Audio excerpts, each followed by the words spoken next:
اور تاجکستان کے ساتھ بھی یہ مسائل سامنے آئے ہیں.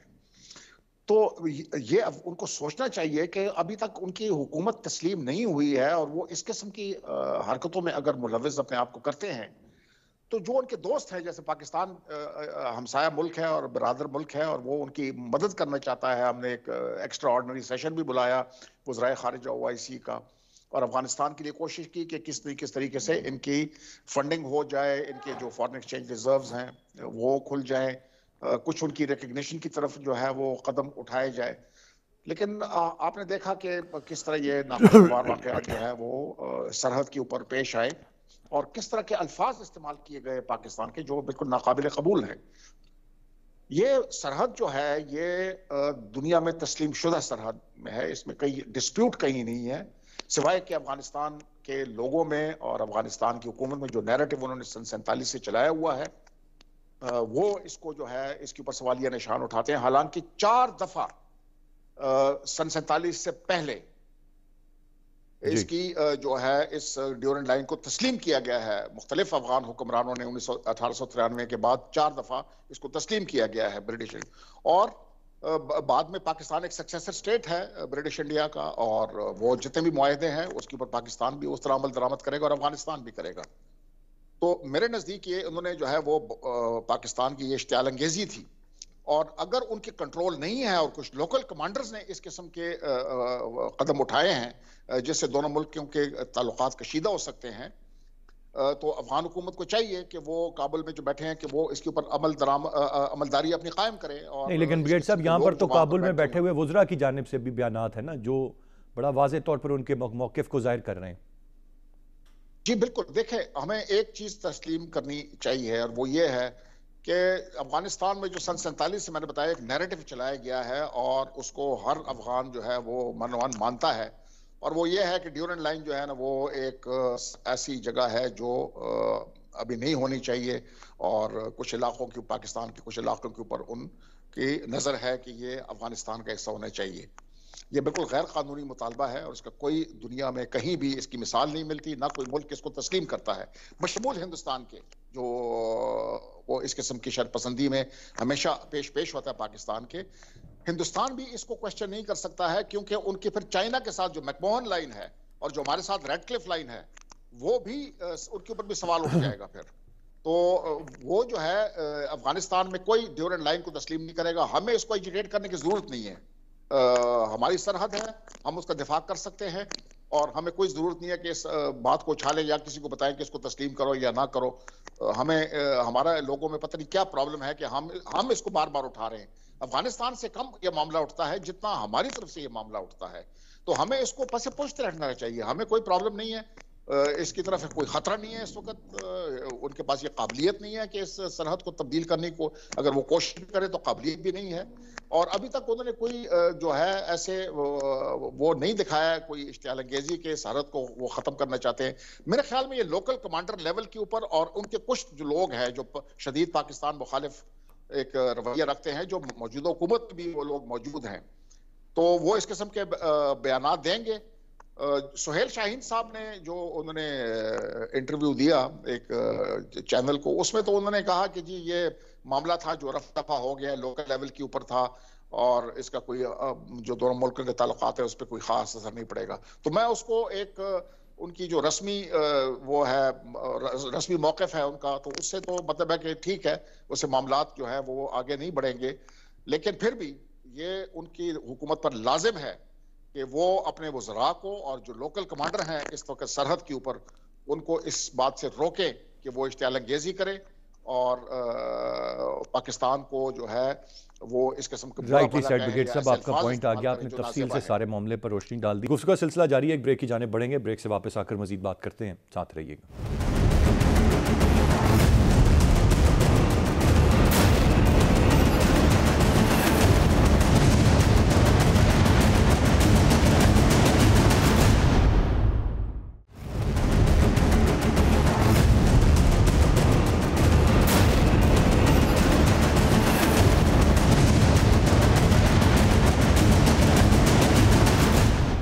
Welcome back. میں عظیم چوہی صاحب کی جانب بڑھوں گا. چوہی صاحب، اس وقت بہت سارے لوگ یہ سوال بھی کرتے ہیں کہ پاکستان بہت بڑھ چڑھ کر بات کر رہا ہے افغانستان کے حوالے سے. پاکستان کو سب سے زیادہ درد ہے کہ جی ایک کوئی انسانی المیہ جنم لے سکتا ہے. یہ بھی ایک وزرائے خارجہ کانفرنس کی بھی بات کی. لیکن آج جب D G I S P R یا یہ چیز ہم دیکھتے ہیں تو بڑا واضح ہو جاتا ہے کہ یہ مجبوری ہے پاکستان کی, کیونکہ اگر وہاں پر کوئی انسانی المیہ جنم لیتا ہے تو اثرات پاکستان پر آئیں گے, and that is the reason Pakistan is so concerned about it. آپ کی کیا رائے ہوگی؟ افغانستان دنیا کا ایک ایسا واحد ملک ہے جس نے پاکستان کی اقوام متحدہ کی رکنیت کی مخالفت کی تھی. دنیا کے کسی ملک نے ایسا اقدام نہیں اٹھایا تھا. اس کے برعکس ہم کیا کر رہے ہیں, ہم پوری دنیا سے ان کے لیے مدد مانگنے کے لیے اپنی تمام ایفرٹس کو بروئے کار لا رہے ہیں. افغانستان نے ان لوگوں کو جنم دیا اور ان لوگوں کو پروان چڑھایا جنہوں نے پاکستان کے اندر آ کر دہشت گردی کی. افغانستان نے ان لوگوں کو پناہ دی جو بھارت کی طرف سے پاکستان میں دہشت گردی کرنا چاہتے تھے, تخریب کاری کرنا چاہتے تھے. افغانستان کا اپنا ایک مزاج ہے, لیکن اب دنیا کے ساتھ جو وہ معاہدہ کر چکے ہیں اور جس کے نتیجے میں پچھلے دنوں ہونے والی کانفرنس میں اس بات کا اعادہ کیا گیا کہ افغانستان کو اپنے رویے کو تبدیل کرنا پڑے گا. 1920 کے بعد ڈیورنڈ لائن کا کوئی معاملہ ہماری طرف سے یا آپ برٹش انڈیا کی طرف سے کہہ لیں کہیں نہیں اٹھایا گیا, نہ اٹھے گا, نہ اٹھایا جا سکتا ہے. یہ اقوام متحدہ کے تحت بھی معاملات طے ہو چکے ہوئے ہیں 47 میں جس وقت ہماری آزادی کا اعلان ہوا تھا. افغانستان کی زمین اگر تاجکستان کے لیے, ایران کے لیے, پاکستان کے لیے یا کسی اور ملک کے لیے اس کے خلاف استعمال ہوگی تو افغانستان کی حکومت اور وہاں کے لوگوں کے لیے بہت زیادہ مشکلات بڑھ جائیں گی. ہم یہ چاہتے ہیں کہ وہ ایسا نہ کریں, اس لیے کہ جب وہاں مشکل پیدا ہوگی تو ہمارے لیے اور زیادہ دقت ہو جائے گی. یہ پورس بارڈر ہے, یہاں لوگ آئیں گے اور پہلے ہی 40 لاکھ میں سے تقریباً 20 لاکھ لوگ یہاں رہ چکے ہوئے ہیں اور ہمیں ان کو پالنا بھی پڑ رہا ہے, ان کی حفاظت بھی کرنی پڑ رہی ہے اور ان کے اقدامات کی ذمہ داری بھی پاکستان ہی کو ڈائریکٹلی یا انڈائریکٹلی اٹھانی پڑتی ہے.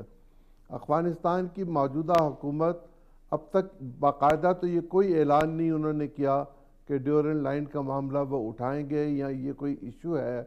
وہاں یقیناً کچھ کالی بھیڑیں موجود ہیں جو یہ کام کریں گی, جو پہلے انڈیا کے لیے کرتی رہی ہیں, اسرائیل کے لیے کرتی رہی ہیں یا کسی اور کے لیے کرتی رہی ہیں. وہ طاقتیں اب بھی وہاں کسی نہ کسی صورت میں اس بات کی کوشش کریں گی کہ پاکستان کے لیے مشکلات پیدا کریں, ایران کے لیے مشکلات پیدا کریں, تاجکستان کے لیے مشکلات پیدا کریں اور شاید کچھ ازبکستان کے لیے بھی کرنے کی کوشش کریں گی. اگر طالبان کی موجودہ حکومت ان کو کنٹرول نہیں کر سکے گی تو پوری دنیا پھر صف آراہ ہوگی اور افغانستان کے خلاف کچھ نہ کچھ پھر کیا جائے گا. افغانستان کی حکومت کو چاہیے کہ وہ اپنے ہمسایوں کے ساتھ اور بین الاقوامی سطح پر باقی دنیا کے ساتھ اپنے معاملات کو اقوام متحدہ کے چارٹر کے تحت جس کے وہ سگنیٹری ہیں اس کے مطابق حل کرے اور اپنے اندر کے معاملات کو بھی قبائلی طریقے کے ساتھ سیٹل ڈاؤن کرے. بصورت دیگر زندگی ان کے لیے ہم سے زیادہ مشکل ہو جائے گی.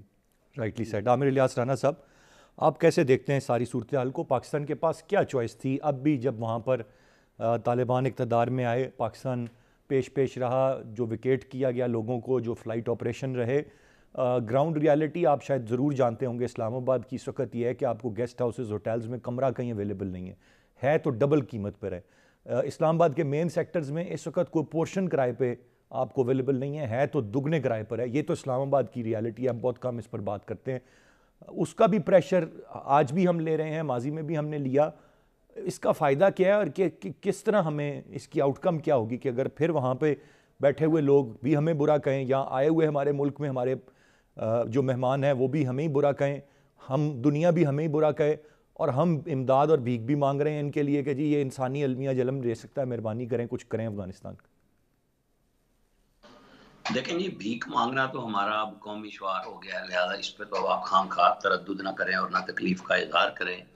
بدری صاحب اور عظیم چودھری صاحب نے جو باتیں کہی میں ان سب سے بالکل متفق ہوں، سوائے چودھری صاحب کے آخری بات کے کہ ان کو پھر زندگی اور مشکل ہو جائے گی، ان کے لیے یہ زندگی روٹین بن چکی ہوئی ہے، چونکہ جو اس وقت حکومت میں ہیں یعنی طالبان، میں ان کے لیے بات کر رہا ہوں کیونکہ وہ تو لڑتے لڑتے آ رہے ہیں، لہذا ان کے نزدیک یہی جو اگر ورنہ وہ کافی کچھ بہتری کر لیتے جیسے انہوں نے دعوے کیے تھے، اگر وہ لوگوں کی زندگی کو اور پرسکون بنانے کے لیے کچھ تھوڑا بہت انہوں نے کیا، لیکن زیادہ انہیں کرنا چاہیے وہ نہیں کیا، لہذا وہ پاکستان کے ساتھ جو ان کے لوگ یہ نہیں ہے کہ ان کے ریٹ نہیں ہے، ان کی مرضی ہوتی ہے ہر چیز میں، اور وہ جو نہیں چل سکتا ان کے ساتھ اس کو وہ کام نہیں کرتے. میں بالکل اس پہ یقین رکھتا ہوں کہ یہ شرارت میں کہیں نہ کہیں اعلیٰ عہدیدار موجود ہیں. جب وہ کبھی جس طریقے سے بات کرتے ہیں نا کہ ٹی ٹی پی سے آپ بات کر لیں، وہ ہمارے ساتھ تھے تو ہم نہیں چاہتے، یہ تو اسامہ بن لادن والے معاملے میں بھی یہی کچھ کر چکے اور افغانستان کو تورا برا کے حوالے کر دیا.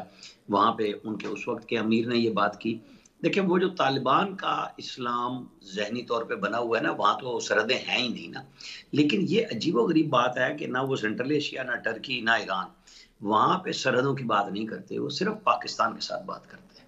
چونکہ پاکستان نے ہمیشہ سے، چونکہ چودھری صاحب نے تو پوری تاریخ ہی گنوا دی نا کہ جس طریقے سے پاکستان ان کے لیے دیدہ دل فرش راہ کر کے بیٹھا ہوا ہے، اور ہر مصیبت اور ہر جو بری چیز پاکستان پہ مسلط ہو رہی ہے اس کی بنیادی وجہ اب افغانستان بن چکا ہوا ہے کہ یہاں کے لوگ تو مہنگائی میں پسے، سمگلنگ ہو کے یوریا بھی وہیں جا رہی ہے، گندم بھی وہیں جا رہی ہے، کھانے پینے کی چیزیں بھی جا رہی ہیں، اور انڈیا کے دباؤ پہ بھی چیزیں ہم رہتے ہیں کہ نہیں افغانیوں کو خوش رکھنا ہے، لہذا ہم ان کی چیزیں بھی وہاں بھجوا رہے ہیں، لیکن بدلے میں ہمیں وہ صرف برائی دے رہے ہیں. کم از کم طالبان کی شورا کو بیٹھ کے فیصلہ کرنا چاہیے کہ ایک ملک جو خود بہت زیادہ مصائب میں گھرا ہوا ہے، مشکلات میں گھرا ہوا ہے، اور ہر لحاظ سے وہ آپ کے لیے دنیا بھر میں، جو میں نے سٹارٹ میں بات کی کہ یہ تو ہمارا شعار بن گیا، بھیک مانگتے پھر رہے ہم، وہ آئی سی والے جو آئے تھے سارے کے سارے، وہ ہماری کوئی اس میں نہیں آئے کہ جی پاکستان کی بڑی عزت کرنی ہے. ٹھیک ہے جی، یہاں تو یہ خود بھی مانگتے پھرتے ہیں، لوگوں کے لیے بھی مانگتے پھرتے ہیں، یہاں پہ یہی کچھ چل رہا ہے اور کچھ نہیں چل رہا. اب ہمیں جو نیشنل سیکیورٹی پالیسی کی ہم بات کرتے ہیں، نیشنل سیکیورٹی کے ادارے ہیں، کچھ چیزوں کا فرم مطلب آپ سب چیزیں نہیں بھی بتا سکتے لیکن تاثر تو دے سکتے ہیں نا، کہ ہمیں کہیں پہ جیسے آج D G I S P R نے ایک بات کی کہ 94% باڑ مکمل ہو چکی ہے اور باقی مکمل ہوگی کیونکہ یہ حفاظت کے لیے ہے، اور ان کا موقف ہے کہ یہ تقسیم کے لیے ہے، تو وہ ڈیفرنٹ لائن کو لے کے آتے ہیں دوبارہ. تو بھائی بڑی کلیئر سی بات ہے کہ حفاظت ہے، تقسیم ہے، یہ پاکستان کی سرحد ہے اور اس پہ کوئی سمجھوتا نہیں ہوگا. ان کو ایک دو جگہ پہ ٹکا کے جواب دیا جانا چاہیے. اگر ہم نے باڑ کہیں فالتو لگائی ہے تو ہمیں اون کرنا چاہیے کہ ہاں ہم یہاں پہ پہاڑیاں بہت اونچی تھی یا نیچی تھی، تو اس پہ بات ہو جانی چاہیے کہ جی بجائے اس کے کہ یہ تماشا روز لگے کہ پوری دنیا سے ویڈیوز ہمیں گندا کرنے کے لیے آئیں کہ دیکھیں جی انہوں نے باڑ لگائی تھی ہم نے اکھاڑ دی، تو یہ بہت بری بات ہوگی. پاکستان کے اندر بھی لوگوں کے جذبات ہیں، اگر رواداری اور بھائی چارہ چل رہا ہے تو اسے چلایا جانا چاہیے. یہ نہیں ہونا چاہیے کہ ہر دفعہ صرف ہمیں ہی پیچھے لگا دیا جائے کہ نہیں وہ افغان بھائی ہیں تو ان کے لیے ہم بڑی قربانیاں دے رہے ہیں. بھائی کب تک ہم قربانیاں دیں گے؟ کچھ چیزوں کو ان کو ہمیں بڑے کلیئرٹی کے ساتھ سمجھانا ہوگا کہ جی اگر ہم آپ کے لیے دنیا بھر سے بات کر سکتے ہیں تو اپنے ملک کے لیے ہم سب سے پہلے بات کریں گے، اور یہ وہ آخری لائن ہونی چاہیے. آج جو D G I S P R نے کہا کہ یہ حفاظت ہے اور اس کو یقینی بنایا جائے گا، تو پھر یقینی بنانے کے لیے جہاں سے وہ باڑ اکھاڑی گئی ہے اس کو دوبارہ لگنا بھی چاہیے، اور بالکل اس تاثر میں نہ جائیں کہ اس سے وہ افغان انگیخت ہوں گے. اس کی ویڈیو دوبارہ آنی چاہیے کہ جی یہ اکھڑی تھی اور ہم نے دوبارہ لگا دی ہے. یہ ہمارا قومی مفاد اس میں ہے، ملک کی سالمیت اس میں ہے کہ بالکل بھائی چارہ اپنی جگہ پہ ہے، پاکستان کی بارڈر کی سینکٹریٹی اپنی جگہ پہ ہے، اور یہ بارڈر ہے، تھا اور انشاءاللہ رہے گا. Rightly said. رانا صاحب یہ میرے خیال سے ہر پاکستانی یہی چاہے گا کہ اسی طرح ہی ہو کہ وہ باڑ وہاں پر دوبارہ لگے، اس کی بھی فوٹیج آ جائے، کیونکہ جو بڑا تکلیف دہ ہے، اور میں تو خود یہ سارا کام دیکھ کر آیا ہوں پارا چنار جیسے علاقے میں جہاں پر یہ فینسنگ ہو رہی تھی، اور فینسنگ جس جگہ پر ہو رہی تھی ایگزیکٹلی میں وہاں تک گیا ہوں، تو یہ مجھے بڑا واضح طور پر اندازہ ہے کہ کتنا مشکل کام ہے اور کتنے دشوار گزار راستوں پہ جا کر ہماری فوج کس طرح سے یہ کام وہاں پر سر انجام دے رہی تھی. تو پھر بہت تکلیف ہوتی ہے جب ہم دیکھتے ہیں کہ چند پاگل جنگجو وہاں سے آ کر اس باڑ کو اکھاڑ کے ہمارے خلاف کوئی اعلان کرتے ہیں. آگے بڑھنا چاہوں گا، میں ذرا کچھ بات ٹی ٹی پی کے حوالے سے کرتا ہوں. بریگیڈ صاحب ذرا مجھے یہ میں جاننا یہ چاہوں گا کہ پہلے اچانک ٹی ٹی پی سے جنگ بندی کا معاہدہ ہمارا ہو جاتا، پھر بات عدلیہ تک بھی جاتی ہے، کچھ لوگوں کے کنسرن بھی ہوتے ہیں، سوال بھی کیا جاتا ہے کہ کیسے آپ ان لوگوں کو معاف کر سکتے ہیں. غالباً اگر میں غلط نہیں ہوں کچھ لوگوں کو رہا بھی کر دیا جاتا ہے. اس کے بعد ٹی ٹی پی والے کہتے ہیں ہم نے جنگ بندی کا معاہدہ ختم کر دیا. آج پھر ہم بتا رہے ہیں کہ ہم نے یہ آپریشن ہم ان کے خلاف کر رہے ہیں. آپ کے پاس زیادہ انسائٹ ہوگی، ہوا کیا سر یہ معاملہ؟ دیکھیں، اس مطلب ہے کہ عمران خان صاحب کے اگر آپ شروع کے بیانات دیکھیں، جب اس دہشت گرد تنظیم نے پاکستان کے خلاف ہتھیار اٹھایا، ہمارے مسلح افواج کے لوگوں کو مارا، ہمارے سول آرم فورسز کو مارا، ہمارے سویلینز کو مارا، ہمارے بچوں کو مارا، اس سے بڑھ کے اور کیا ہمارے خلاف کوئی کر سکتا ہے؟ ہم نے ہمارے ساتھ ہندوستان کی 2 جنگوں میں اتنی قربانی نہیں دی ہم نے جتنے اس دہشت گرد تنظیم کے خلاف ہماری لڑائی میں، اور بڑی مشکل سے ہم نے پاکستان میں امن قائم کیا ایک بہت بڑی قربانی کے ساتھ. ابھی یہ ان شہداء کے خون کے ساتھ میرے خیال میں وفا نہیں ہے کہ ہم ان دہشت گردوں کے ساتھ اور خون کے پیاسے ہیں، یہ ایسے خطرناک لوگ ہیں یہ، اور پاکستان دشمن لوگ ہیں یہ. افغانستان میں رہ کے ہم یہ جو تنظیم تھی وہاں پر پہلے اس کو پچھلی حکومت کی جو ہے پشت پناہی شامل تھی، اور ان کے ساتھ بھی یہ تھرو تھے. پھر یہ ٹی ٹی پی والے جو ہے وہ افغان طالبان کے ساتھ بھی ان کے روابط تھے. پچھلی حکومت نے جو چند لوگ بند بھی کیے تھے، یہ جو حکومت آئی 15 اگست کے بعد انہوں نے ساروں کو رہا کر دیا ہے، اور وہ سارے دہشت گرد پاکستان کے بارڈر کے اوپر آ کے اور ہمارے خلاف پھر انہوں نے جو دہشت گردی کی جو کاروائیاں ہیں وہ شروع کر دی ہیں. تو یہ ناقابل قبول ہے. میرے خیال میں اس کے اوپر ہمیں جو ہے ایک تو یہ ہمیں واضح کرنا چاہیے، ہماری پالیسی ہونی چاہیے، نو ٹاکس ود دی ٹیررسٹس. کبھی بھی دہشت گرد تنظیم کے ساتھ گفت و شنید نہیں ہو سکتی ہے جب تک وہ ہتھیار نہ ڈالے، معافی نہ مانگے. تو اس کے بعد ہم دیکھ سکتے ہیں کہ کس کو معاف کیا جا سکتا ہے اور کس کو سزا ملنی چاہیے. جو انکریجبل ہے ان کو سزا ملنی چاہیے. ایسی بات نہیں ہے کہ ہم ان کو اس طرح چھوڑ دیں جو ہمارے بچوں کو بھی نہیں چھوڑا. تو ابھی جو ہے بات چیت کرنا میرے خیال میں یہ ناقابل قبول ہے پاکستان کے عوام کے لیے. کسی حالت میں بھی دہشت گرد تنظیم کے ساتھ بات چیت نہیں ہو سکتی ہے. نہیں لیکن صاحب یہ پہلے آن دا فرسٹ پلیس ہوئی کیوں جب یہ اچانک پتہ لگ گیا کہ معاہدہ ہو بھی گیا؟ اس حکومت میں اگر آپ شروع سے دیکھیں تو عمران خان صاحب کے جو بیانات آپ ذرا دیکھ لیں نا، کہ جو اس قسم کے جو بیانات دیتے تھے کہ ان کے ساتھ بات چیت ہونی چاہیے، ان کا دفتر کھلنا چاہیے پشاور میں، یہ کیا مطلب ہے کہ اسی کی کنٹینیویشن ہے. اور یہ گھبرا جاتے ہیں کہ پتہ نہیں کیا ہو جائے گا. وہ وہاں پر کچھ نہیں ہوتا ہے. دہشت گردوں کے خلاف اگر آپ نے کمزوری دکھائی، اپیزمنٹ کی پالیسی نیور پیز. وہ کسی دشمن ملک کے خلاف بھی اپیزمنٹ نہیں چلتی ہے. آپ نے فرمنس دکھانی ہے، آپ نے اپنے جو اصولی موقف ہے، جو آپ کی ساورنٹی ہے، جو آپ کی علاقائی سالمیت ہے، اس کے اوپر آپ نے کمپرومائز کبھی نہیں کرنا ہے. آپ لڑائی لڑتے ہیں اس کے اوپر، آپ اس کے اوپر بات چیت نہیں کرتے ہیں کہ آپ ہمارے یہ جو ہے انہوں نے پاکستان کے خلاف جنگ کی ہے، ان کے پاکستان کے دشمن ہیں، تو اس کے ساتھ بات چیت کیسے ہو سکتی ہے جب تک یہ ہتھیار نہ ڈالیں؟ تو یہ ابھی مطلب ہے کہ ہمارے یہ ہوا کہ ہماری اپیزمنٹ کی پالیسی تھی، وہ اعلان کر رہے ہیں. آپ امیجن کریں ایک دہشت گرد تنظیم کہتی ہے کہ جی ہم نہیں مانتے ہیں مزید وہ نہیں کرتے، اور ہماری حکومت خاموش ہے.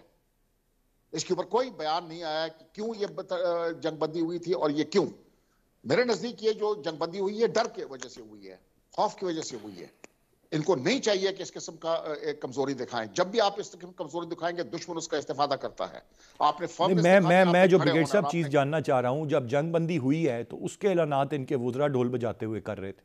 جب انہوں نے جنگ بندی ختم کر دی، ان کے وزراء کو سامسونگ آج D G I S P R نے کہا کہ ہم ان کے خلاف آپریشن کر رہے ہیں. انہوں نے تو کوئی بیان نہیں دیا اس کے بارے میں. آپ ان کا جو 2008 کے بعد 2014-15 تک آپ ان کا دیکھ لیں، ان کا یہی ان کو سامسونگا ہوا تھا. اس وقت بھی ان کو سامسونگا ہوا تھا. اس وقت بھی یہ بات چیت نہیں کرتے، ٹیلی ویژن پہ آ کے نام نہیں لیتے تھے. تو جو اس قسم کی کمزوری آپ دکھائیں گے ایسے دہشت گرد تنظیم کے خلاف، وہ تو استفادہ کرے گا نا. وہ تو آپ کو اس طرح پھر آپ کی یہ میری بےعزتی ہے، میرے ملک کی بےعزتی ہے، اور ہمارے مسلح افواج کی بےعزتی ہے کہ وہ جو ہے وہاں سے اعلان کرے کہ ہم نے جنگ بندی ختم کر دیا کیونکہ پاکستان نے پاسداری نہیں کی. اس جو بھی معاہدہ ہوا تھا وہ تو سامنے نہیں رہا کہ معاہدہ کس چیز کے اوپر ہوا تھا، کہ جنگ بندی اگر ہوئی تھی تو وہ کن اصولوں کے اوپر وہ جنگ بندی ہوئی تھی. وہ تو ابھی ہم پوچھ ہی رہے تھے، اس پر سوال کر ہی رہے تھے کہ جنگ بندی ختم بھی ہو گئی، معاہدے نے کیا سامنے آنا؟ ختم کیا ہو گئی. تو یہ جو ہے یہ ناقابل قبول ہے. اور اس حکومت کو چاہیے کہ اس قسم کی جو ہے اپیزمنٹ کی پالیسی اور کمزوری ایسے دہشت گرد تنظیموں کے سامنے وہ نہ دکھائیں، فرمنس دکھائیں، کھڑے ہو جائیں پاکستانی عوام کے ان کے ساتھ کھڑی ہے, پاکستان کی مسلح افواج ان کے ساتھ کھڑی ہے. گفتگو کا سلسلہ جاری ہے, ایک بریک کی جانب بڑھیں گے, بریک سے واپس آ کر مزید بات کرتے ہیں, ساتھ رہیے گا.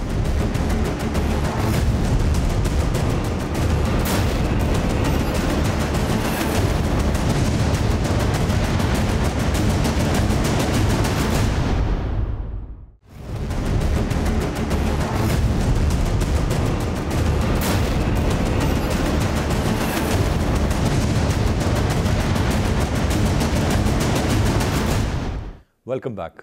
عظیم چوہدری صاحب, کیا جمہوری دور ہے کہ دہشت گرد جنہوں نے بے گناہ لوگوں کو مارا, بے تحاشا ہمارا نقصان ہمیں پہنچایا, یہ حکومت کہتی ہے ہم ان سے بات کرنے کے لیے تیار ہیں اور ان سے بات چیت ہی مسئلے کا حل ہے, لیکن اپوزیشن سے ہاتھ بھی نہیں ملائیں گے. دیکھیں, اگر حکومت ان کا کلا کما کر سکتی ہے تو پھر حکومت کو چاہیے کہ وہ یہ کام کرے, اور اگر حکومت میں یہ صلاحیت موجود نہیں ہے کہ وہ ان کو مٹا دے, ان کو نیست و نابود کر دے, تو پھر جو کچھ وہ کہہ رہے ہیں پھر وہ کر کے دکھا دے. یہ ان کے ترجمان بنے تھے, یہ ان کے وکیل بنے تھے, یہ بات کرتے تھے کہ ان کے ساتھ مذاکرات کیے جائیں, کر لیے جائیں مذاکرات. پارلیمنٹ کو غیر فعال کرنے کا یہی نتیجہ ہوتا ہے. جب آپ پارلیمنٹ میں صرف ایک دوسرے پر دشنام ترازی کر رہے ہوں, بہتان لگا رہے ہوں, الزامات لگا رہے ہوں, اور کام کی بات نہ ہو رہی ہو, تو پھر ملک اور قوم کو اسی طرح کے نقصانات اٹھانے پڑتے ہیں. اگر پارلیمنٹ فعال ہوتی تو یہ بات پارلیمنٹ میں موجود ہوتی اور اس کے ریکارڈ پر آتی کہ کیا معاہدہ کیا گیا ہے, کیوں کیا گیا ہے, کس نے کیا ہے, کہاں کیا ہے, کیا وجوہات تھیں جن کی بنا پر ان مذاکرات کی ضرورت آئی تھی. اور چونکہ پارلیمنٹ غیر فعال ہے اس لیے کچھ بھی نہیں بتایا گیا, اور اب ایسا محسوس ہوتا ہے جیسے ہمارا دشمن ہم سے زیادہ طاقتور ہو گیا ہے اور اس نے یہ کہہ دیا ہے کہ میں تو اب پٹائی کروں گا. جس طرح اسرائیل فلسطین میں کر رہا ہے وہ اس طرح کا طرز عمل اختیار کرنا چاہتے ہیں. ایسا ہو نہیں سکے گا. پاکستان کی افواج بہت منظم ہیں, پاکستان کے لوگ انہیں پسند نہیں کرتے. پاکستان کا بچہ بچہ اس بات سے واقف ہے کہ ہمارے ہر گلی محلے سے جو شہیدوں کے جنازے اٹھے ہیں وہ انہی کی وجہ سے اٹھے ہیں. دہشت گردی انہی کی وجہ سے ہے, تخریب کاری انہی کی وجہ سے ہے, معاشیات کی خرابی انہی کی وجہ سے ہے. پورے کا پورا سماج ہمارا بدل گیا اور ہم میں تحمل ختم ہو گئی, انہی کی وجہ سے ہے.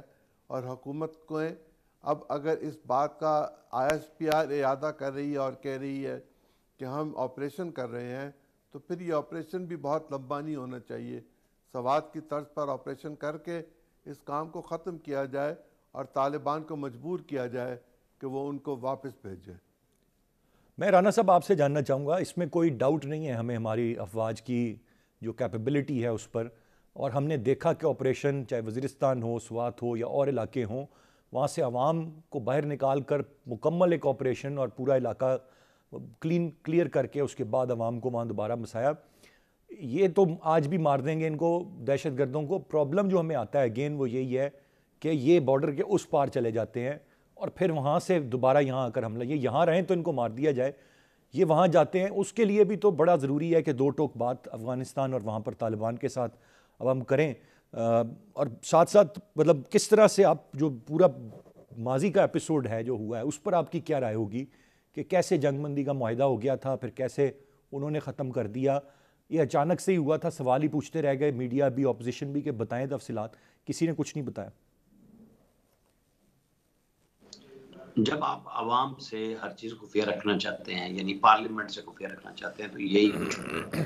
بات سمپل سی ہے, جب تعویلیں دی جا رہی تھی کہ یہ جنگ ہماری نہیں ہے, اور عمران خان صاحب شروع دن سے یہ بات کہہ رہے تھے, کیونکہ جب یہ وزراء نے بتایا کہ ہم طالبان کے ساتھ بات چیت کر رہے ہیں, TTP کے ساتھ, اور اس میں افغان طالبان کا مشورہ بھی شامل ہے, تو جی ہم نے کر لیا اور گندہ بھی ہمیں کیا کہ جی جنگ بندی ختم ہو گئی ہے, اور اب آج 8 دسمبر کے بعد سے ہم آپریشن بھی کر رہے ہیں.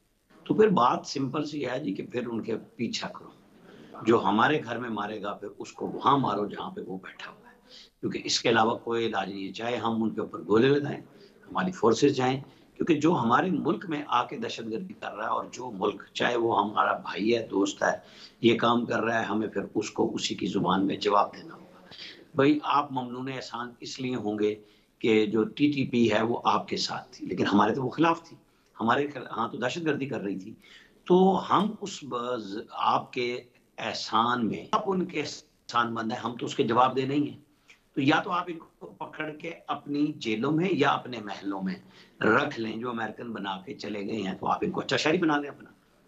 لیکن آپ ہم سے بالکل توقع نہ کریں، اور ہمیں یہ میسج دینا چاہیے کہ بہت ہو گیا ہے، ایک موقع آپ کے کہنے پہ بھی دے لیا، اور اب ہمیں بلکہ اب ان کی ٹھکائی پلاننگ کے ساتھ ہونی چاہیے کہ ان کی جڑیں ختم کرنی چاہیے، اس سینس میں کہ آپ نے ان کو ایک موقع دیا. اگر ان کے اندر کوئی گروپس ہیں جو نہیں لڑنا چاہ رہے تو وہ معافی مانگے، جیسے بریگیڈیئر صاحب کہہ رہے تھے، وہ آئیں سرنڈر کریں اور پھر اسٹیٹ ہماری فیصلہ کر لے بیٹھ کے کہ ان کا کیا کرنا ہے. لیکن جو لڑنا چاہ رہے ہیں ان کو ہم پھر کیوں مضبوط ہونے کے مواقع دے رہے ہیں کہ ان کی کچھ مدد بند ہوئی ہے. ہم یہ تو نہیں کہہ رہے نا کہ طالبان ان کو اسلحہ دے رہے ہیں، طالبان فی الحال ان کو کچھ کہہ نہیں رہے، تو انہیں کہنا بھی چاہیے، اور ہمیں ان سے دو ٹوک بات کرنی چاہیے کہ ایک، ہم پوری دنیا میں آپ کا مقدمہ لڑنے جا رہے ہیں، آپ کو کوئی تسلیم کرنے کے تیار نہیں ہے. پہلے ہم نے تسلیم کیا اور ہم نے ہی مار کھائی. اب ہم ایک اچھی اسٹریٹجی پہ ہیں. چائنا، رشیا، ایران، ترکی، پاکستان، یہ سب مل کے لگے ہوئے ہیں کہ کوئی یورپین کنٹریز آ کے ہمارے ساتھ مل جائیں اور افغان حکومت کو تسلیم کریں. لیکن وہاں پہ بھی افغان طالبان کی طرف سے کچھ ایسی چیزیں کہی جا رہی ہیں. ٹھیک ہے، ان کا وہ اپنے ملک کے لیے بالکل ٹھیک موقف ہے کہ جن کے خلاف ہم لڑتے رہے، اگر اب ہم انہیں حکومت میں بٹھا لیں گے تو جو ہمارے مجاہدین کمانڈر ہیں وہ ہمارے خلاف ریوولٹ کر سکتے ہیں کہ بھئی ہمیں تو آپ سبق پڑھاتے رہے جہاد کا اور لڑائی کا کا شکار ہو گئے. تو اس مصلیحت کا شکار ہونے کو سے بچنا یہ ان کی ذمہ داری ہے، یہ ان کا ملک ہے. ہمیں تو کلیئرٹی کے ساتھ بات کرنی چاہیے کہ اب ہم بیٹھے ہوئے ہیں، آپ یا تو ہمارے دشمن کو ہمارے حوالے کریں یا اس کو زیرو کر دیں، پھر ہی بات بن سکتی ہے. کیونکہ اگر ہم ایک طرف ان کی انسانی ہمدردی، بھائی چارہ اسلامی سب کچھ کرتے ہوئے ان کے لیے ساری دنیا سے راستے کھلوائیں گے، اور اپنے ملک میں دہشت گردی کے خلاف ہمارے لڑائی پھر سے لڑ رہی ہیں، ان کو ہم قابو کرنے کی کوشش کر رہے ہیں، ان کے سلیپر سے اٹھ کھڑے ہوئے ہیں، تو پھر ہمیں راستہ نہیں دینا چاہیے. کیونکہ یہ تو یا تو یہ ہو سکتا ہے کہ آپ طالبان کی حکومت کے ساتھ تعاون کریں اور بدلے میں ایک ہی بات کہیں کہ جو اب جب آپ کہتے ہیں کہ ہماری سرزمین استعمال نہیں ہوگی، لیکن جو ہمارے ہاں دہشت گردی کی کارروائیاں منظم کرے، دہشت گردی کی کارروائی کرے اور بھاگ کے وہاں گھس جائے، تو پھر آپ اسے مار دیں. پھر تو یہ ہونا چاہیے نا کہ اس بارڈر کے اوپر ایک کلیئرٹی ہو کہ جی آپ چلے گئے ہیں، اب آپ کی واپسی نہیں ہے، یا آپ یہاں بیٹھے ہیں تو سکون میں ہماری امن میں ہیں، ہماری امان میں ہیں، پناہ میں ہیں، تو ہم آپ کی رکھوالی کریں گے.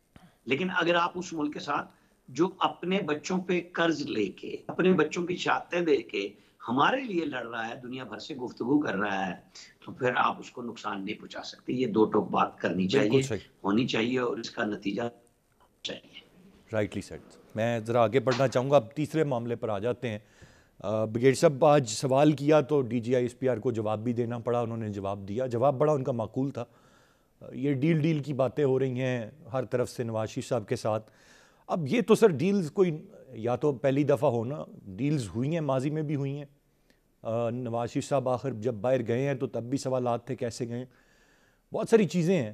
تو یہ آج سوال ہوا، جواب کیسے دیکھتے ہیں آپ؟ اور اوور آل اس ڈیل کے معاملے پر نواز شریف صاحب کی واپسی، بڑی خبریں چل رہی ہیں کہ وہ مارچ تک آ جائیں گے، کب آ جائیں گے؟ اگلے الیکشن میں سزا ختم ہو جائے گی. یہ اس کے پیچھے کوئی ریزن ہوتی ہے یا یہ ویسے ہی بس افواہیں چلتی ہیں اور چل نکلتی ہیں؟ میرے خیال میں اس پہ زیادہ تر جو ہے نا اسپیکولیٹو ہوتی ہے. کوئی ایک آدھ کوئی اشارہ مل جاتا ہے، اس کی ایک اسسمنٹ، اس اشارے کی اسسمنٹ شروع ہو جاتی ہے، اور اس میں ہم پھر مطلب ہے کہ بہت دور نکل جاتے ہیں. تو میرے خیال میں اسپیکولیشن جو ہے وہ اس کے اوپر میں کامنٹ نہیں کر سکتا ہوں کہ یہ کیا ہے، ڈیل ہے، ڈیل نہیں ہے. جب تک کوئی ٹینجیبل قسم کا ہمارے پاس کوئی پروف نہ ہو، انفارمیشن نہ ہو، تو ہم اس کے اوپر کیوں بحث کریں. میرے نزدیک نواز شریف صاحب کو تو سزا عدالت سے ملی ہے، اور ان کو ریلیف بھی عدالت دے سکتی ہے. وہ کسی کے ساتھ ڈیل کر کے کس طرح سامنے آئیں گے ادھر، کیونکہ جب تک وہ واپس آ کے کورٹ میں نہیں جاتے ہیں، وہ کورٹ کے پروسیس میں سے ان کو گزرنا پڑے گا. ابھی وہ کورٹ اس کو کیسے دیکھتی ہے، میرے خیال میں وہ پاکستان کے عدالتی نظام پہ منحصر ہے کہ وہ انصاف کیسے کرتی ہے. تو اس کے علاوہ میرے پاس ایسے کوئی وہ نہیں ہے کہ میں اسیسمنٹ کروں پیور اسپیکولیشن کے اوپر کہ جو لوگ قیاس آرائیاں کرتے ہیں کہ یہ ہونے والا ہے ابھی وہ ہونے والا ہے. میرے خیال میں یہ وقت کا ضیاع ہے. جب تک کوئی چیز سامنے نہ آئے، کنکریٹ قسم کی نہ ہو، ٹینجیبل نہ ہو، اس کے اوپر بندہ کامنٹ کر سکتا ہے. اچھا، اس پر تو کر سکتے ہیں نا کہ نواز شریف صاحب آپ کو لگتا ہے واپس آئیں گے نہیں آئیں گے، چھوڑ دے ڈیل اور نو ڈیل اپنی مرضی کے تحت، وہ کہ جی اب میرا علاج نہیں، ہو میرے گیا. خیال میں مطلب ہے کہ دی فورسیبل فیوچر تو مجھے نہیں لگتا کہ وہ آ رہے ہیں. اچھا، وہ آپ کو نہیں لگتا کہ وہ آ رہے ہیں. یہ سال الیکشن کا دیکھتے ہیں بریگیڈ صاحب آپ؟ نہیں، میرے خیال میں الیکشن ٹائم پہ ہوں گے. یہ کوئی الیکشن کا بھی مجھے کوئی ایسے نظر نہیں آ رہا ہے کہ کس وجہ سے الیکشن اس سال پہ ہوں گے. نہ حکومت نے کوئی ایسے اشارہ دیا ہے کہ وہ اس قسم کا کام کرنا چاہتے ہیں، اور نہ میرے خیال میں اپوزیشن اس میں دلچسپی رکھتی ہے فی الحال کہ وہ اس حکومت کو وہ چلتا کرنا چاہے. ابھی نو کانفیڈنس موشن ہے، وہ ایک جمہوری حق ہے، لیکن وہ بھی میرے خیال میں اگر آپ پاکستان کا ٹریک ریکارڈ دیکھیں تو کبھی بھی جو ہے میں نے نہیں سنا ہے کہ ایک نو ٹرسٹ موشن جو ہے وہ ایک سٹنگ گورنمنٹ کے خلاف کامیاب ہوا ہے. یہ اس کے مفاد میں ہے، اپوزیشن کے مفاد میں ہے کہ جو یہ اس وقت کمزوریاں دکھا رہے ہیں، یہ جو حکومت جس ڈگر پہ چلی ہوئی ہے، وہ چاہیں گے کہ اس کو بالکل اینڈ تک لے کے جائیں اور ان کو شہید، سیاسی شہید نہ بنائیں. حکومت یہ چاہے گی کہ وہ کوئی کارکردگی دکھا دیں اگلے الیکشن تک، تاکہ وہ عوام کے پاس جا سکیں اور کوئی ہر چیز میں ہاتھ میں کوئی چیز ہوگی تو وہ ووٹ ان سے مانگ سکیں گے. تو میرے خیال میں اس وقت دونوں کے مفاد میں نہیں ہے کہ 2022 میں الیکشن ہو. بالکل صحیح. چوہے صاحب، جو تاریخ بتاتی ہے یا جو ایک معاملہ رہا ہے، وزیر اعظم اپنی مدت پوری نہیں کرتا پاکستان. یہ ابھی پچھلی بھی 2 ادوار میں ہم نے دیکھا ہے، چاہے وہ پیپلز پارٹی کا ہو، پھر نون لیگ کا ہو، گو کہ حکومت نے پورے کیے 5 سال. یہ بھی ایک اچھی روایت اب تو چلے یہ ہو گئی ہے کہ 5 سال، لیکن وزیر اعظم نے نہیں کیے. عمران خان صاحب وہ وزیر اعظم ہوں گے جو یہ 5 سال پورے کر جائیں گے؟ کیونکہ اطلاعات ہم جو سن رہے ہیں، گو کہ یہ محض باتیں ہیں، ان میں کتنی صداقت ہے نو بڈی نوز، کہ شیروانیاں سے لائے بیٹھے ہیں پی ٹی آئی کے اندر بھی لوگ. عمران خان صاحب کو نکالنے کے لیے انہیں صرف عمران خان کی ضرورت ہے، انہیں کوئی اور نہیں نکال سکتا. پاکستان میں جیسے بھی بگیڑ صاحب بھی کہہ رہے تھے، ہم بھی اس کے شاہد ہیں کہ ووٹ آف نو کانفیڈنس بے نظیر صاحبہ کے خلاف کرنے کی کوشش کی تھی، ناکام ہو گیا تھا. پرائم منسٹر کے خلاف ووٹ آف نو کانفیڈنس اگر کوئی کرنا چاہے گا تو دیکھیں گے. فی الحال تو ایسی کوئی موو بازار میں نظر نہیں آ رہی. اسمبلی پرائم منسٹر ہی توڑ سکتے ہیں یا مارشل لا لگ سکتا ہے، اور مارشل لا لگنے کا کئی 100 میل تک کوئی امکان نظر نہیں آتا، نہ انٹرنیشنلی اس کا کوئی ایکسیپٹ کرے گا. کیا نواز شریف اسٹیبلشمنٹ کے ساتھ کوئی کمپرومائز کریں گے؟ پھر وہی بات آ جائے گی کہ عدالتیں بیچ میں موجود ہیں اور عدالتوں کے ساتھ ان کو معاملات طے کرنے پڑیں گے. اگر اسٹیبلشمنٹ کے ساتھ کوئی معاملہ طے کریں گے تو حکومت کیسے ری ایکٹ کرے گی، اور اگر حکومت کے ساتھ کوئی معاملہ کریں گے تو اسٹیبلشمنٹ کیسے ری ایکٹ کرے گی؟ یہ وہ سوال ہے جو عام آدمی کو پتہ ہے، وہ ان کا جواب دے سکتا ہے. یہ کوئی ایسا مہمہ نہیں ہے جو حل نہیں ہو سکتا. اور نواز شریف صاحب نے پاکستان آ کے کیا کرنا ہے اپنے آپ کو ایک جیل میں بند کروا کے؟ ہاں، اگر ان کے لیے راستے بند ہو گئے برطانیہ میں رہنے کے لیے تو ممکن ہے ان کو کوئی اور نئی پناہ گاہ مل جائے، لیکن وہ پھر بھی پاکستان نہیں آنا چاہیں گے. اور اگر لامحالہ ایسا ہی ہوا کہ وہ پاکستان آئے تو پھر وہ جیل جائیں گے، اس کے علاوہ تو کہیں نہیں جائیں گے.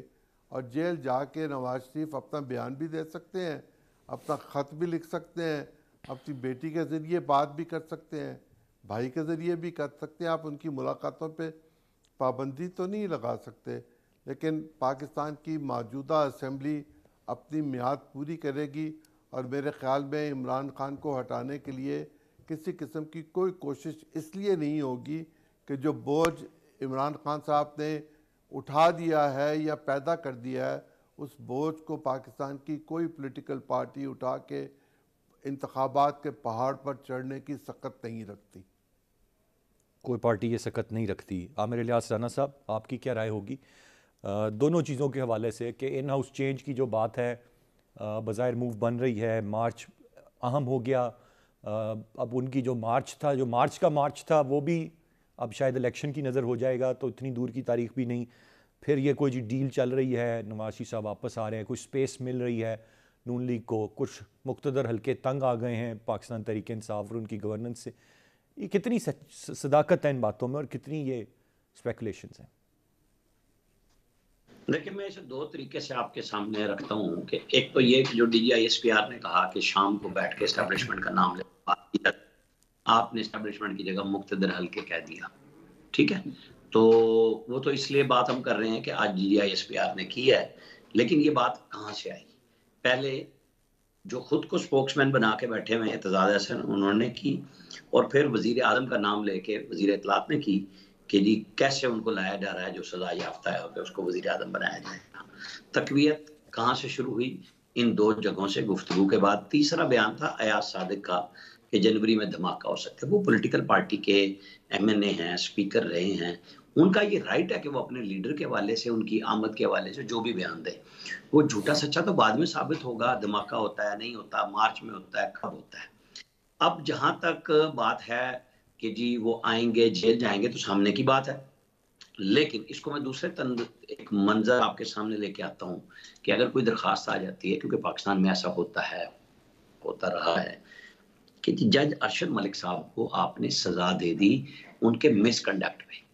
تو نواز شریف کا اوریجنلی ضمانت تو اس ایک کیس میں ہوئی تھی نا، اور ای سی ایل پہ تو اوورال نکال دیا گیا کہ جی اس میں ان کو سزا ہے. پہلے دو میں ضمانت پہ تھے وہ، آلریڈی سزائیں سسپینڈ ہو چکی ہوئی تھی ان کی، اور وہ اگر کیس ریمانڈ ہو جائے، میں یہ ایک ہائپوتھیٹیکل بات کر رہا ہوں کیونکہ سارا کام ہی اس پہ ہو رہا ہے، تو پھر جب وہ آتے ہیں اگر وہ کیس ریمانڈ ہو جاتا ہے نیب بورڈ کو ہی، تو نئے سرے سے چلے گا، اور وہ آئیں گے وہ قانون کے حوالے ہی کریں گے. وہ جیل ہوتی ہے، وہ کیا ہوتا ہے، اور پھر ضمانتیں ان کی بحال ہوتی ہیں، وہ چند دن کی کہانی ہوگی. اور وہ کوئی چھوٹا بچہ تو نہیں ہے، نواز شریف 3 دفعہ وزیر اعظم رہا ہے کہ وہ ایسے ہی آ کے اپنے آپ کو پیش کر دے گا کہ لو جی میں یہ قربانی دینے آیا ہوں اور میں یہاں بیٹھ جاؤں گا. ایسا نہیں ہے. حالات وہ تیار کر رہے ہیں اپنی پارٹی کے لیے کہ وہ زندہ رہے، اور وہ زندہ ہے. اور پنجاب میں بلدیاتی الیکشن کنٹرولمنٹ بورڈز میں ہوئے، اس کے رزلٹ سب کے سامنے ہے. اسٹرانگ 3 ہولڈ تھا پی ٹی آئی کا، وہاں سے وہ فارغ ہوئی. کے پی میں سوچ نہیں سکتے تھے جو رزلٹ ان کے آئے ہیں. دیکھیں نا وہاں نون تو پہلے ہی نہیں تھی، نون نے تو اب اگلے مرحلے میں جو مارچ میں ہو رہا ہے اس میں سامنے آنا ہے کہ وہ سوات اور ہزارہ میں کیا اپنے آپ کو پیش کرتی ہے پولیٹیکل پارٹی کے طور پہ جو ان کا اسٹرانگ ہولڈ ہے. اور مولانا فضل الرحمان نے اپوزیشن کی سپورٹ کے ساتھ، کیونکہ پشاور کا جو ڈپٹی میئر ہوگا نئے قانون کے تحت وہ نامزد ہونا ہے، اور وہ نون کا معاہدہ ہوا ہے جے یو آئی کے ساتھ کہ وہ ان کا نامزد بندہ ڈپٹی میئر ہو جائے گا، تو ان کی نمائندگی وہاں آ جائے گی. تو لڑنا کیسے ہے، سیاستدان یہ سب سمجھتے ہیں اچھی طرح.